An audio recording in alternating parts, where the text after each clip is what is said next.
New India cooperative bank अनियमितता प्रकरणी मुंबई पोलिसांच्या आर्थिक गुन्हे शाखेनं बँकेचा माजी महाव्यवस्थापक हितेश मेहताला अटक केली आहे। 122 कोटींचा अपहार केल्याचा त्याच्यावर आरोप आहे।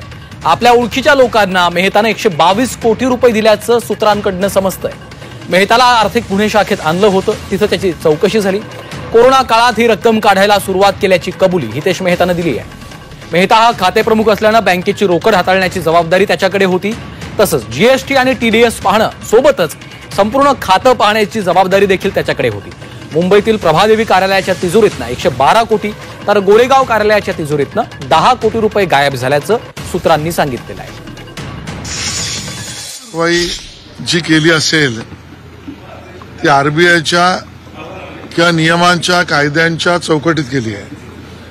आरबीआयच्या या कारवाईमुळे अजून लोकांचे पैसे सुरक्षित राहावेत याच दृष्टीने ही कारवाई केली आहे। मला वाटतं या विषयामध्ये केंद्र सरकार आणि माननीय मुख्यमंत्री ही चर्चा करून सर्व ठेवीदारांचे पैसे सुरक्षितच राहतील आणि त्यांना त्यांचे पैसे मिळतील या पद्धतीच्या कार्यपद्धतीचा निर्णय करतील।